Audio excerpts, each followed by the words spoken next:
Brunei, a tiny oil-rich nation on Borneo, shrouded in mystery and known for its golden mosques and strict laws.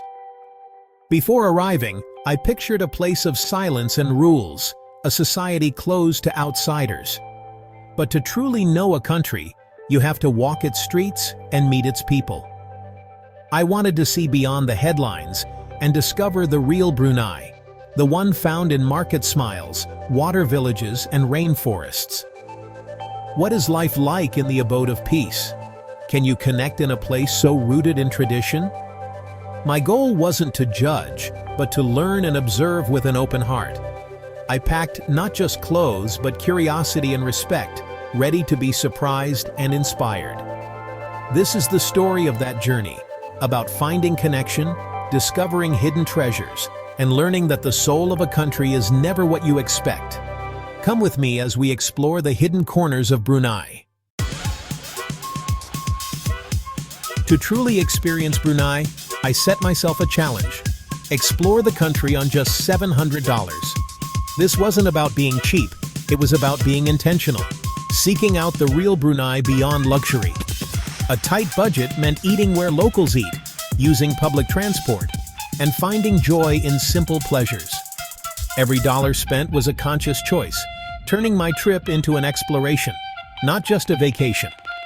I planned to stay in budget guest houses, ride local buses, and feast at night markets.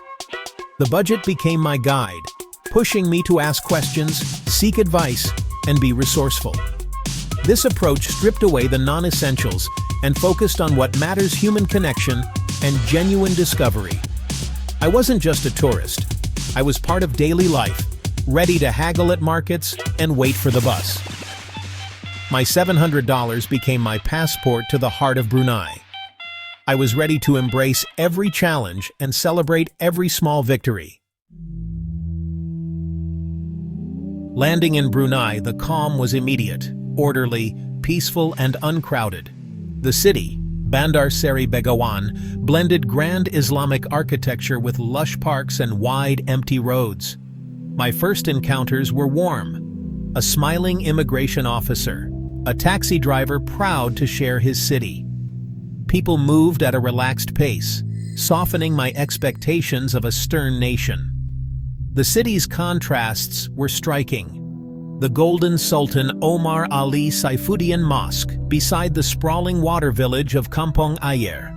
Here, tradition and modernity coexist in harmony. Walking the streets, I felt safe and tranquil. No blaring music, no pushy vendors, just the gentle hum of daily life. As the sun set, I watched families stroll by the waterfront, the call to prayer echoing across the water. The quiet wasn't emptiness, it was contentment. My first impressions were overwhelmingly positive. I was eager to explore deeper and understand the culture that shaped this peaceful society. Sticking to my $700 budget took planning, but it was surprisingly rewarding.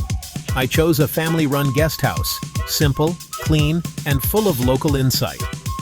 Eating at markets like Gadong Night Market, I enjoyed grilled chicken, noodles, and ambuyat for just a few dollars. The food was delicious, and the markets were alive with local energy. Getting around was tricky. Taxis were expensive, so I relied on the cheap, if infrequent, bus system.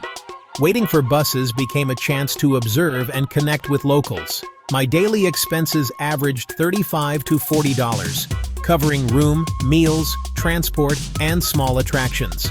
Adopting a local mindset, shopping, eating, and moving like Bruneians, kept me within budget and immersed in the culture.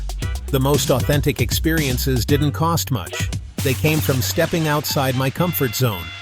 Simplicity led to the richest discoveries.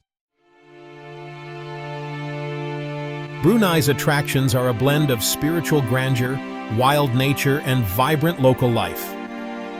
The Sultan Omar Ali Saifuddin and Jaime Asr Hassanil Bolkiah mosques are breathtaking. Golden domes, peaceful courtyards, and a sense of devotion.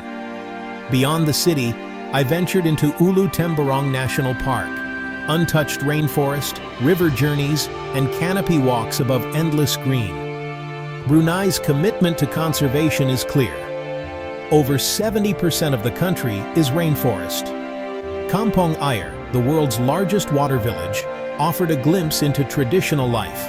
Homes on stilts, wooden walkways, and warm hospitality. A water taxi driver invited me for tea, sharing stories of life on the river. The markets, especially Gadong Night Market and Tamu Kiange, were alive with flavors, colors, and community. Wandering the stalls, I tasted new fruits and watched daily life unfold. These places were the true heart of Brunei, far from the polished image of royalty. Here, I found the country's soul. Connecting in Brunei required respect and patience, but the rewards were immense. A smile and polite greeting opened doors. People were shy but warm once they saw my genuine curiosity. Conversations with shopkeepers, students, and families revealed a deep pride in their home. Beauty here is about modesty, character, and confidence. Young women in stylish hijabs spoke of inner strength and faith. Making friends happened in small moments, sharing snacks at a bus stop, being shown around a campus. Hospitality was generous, not with money, but with time and stories. Respecting customs, using my right hand, dressing modestly, made people even more welcoming. These small acts bridged the gap, turning me from a visitor into a friend. Despite differences, I found a shared humanity in every encounter. The connections I made were the true highlight of my journey. Brunei's strict rules meant quiet evenings, no bars, no nightlife, just reflection and connection. Instead of parties, I found joy in night markets, waterfront walks, and deep conversations. The boundaries pushed me to seek meaning in small moments, watching kids play football at sunset, sharing cake with a stranger during a rainstorm. These simple acts of kindness defined my trip. Respecting cultural differences taught me to see beyond headlines and appreciate the values that shape a community. The rules that seem restrictive from afar create safety, identity, and togetherness for locals. My role was to observe with respect, not to judge. Brunei isn't about loud adventures, but quiet discoveries and deep connections. I left with a new perspective and gratitude for the lessons learned. If you seek a journey that will challenge and change you, the abode of peace is waiting.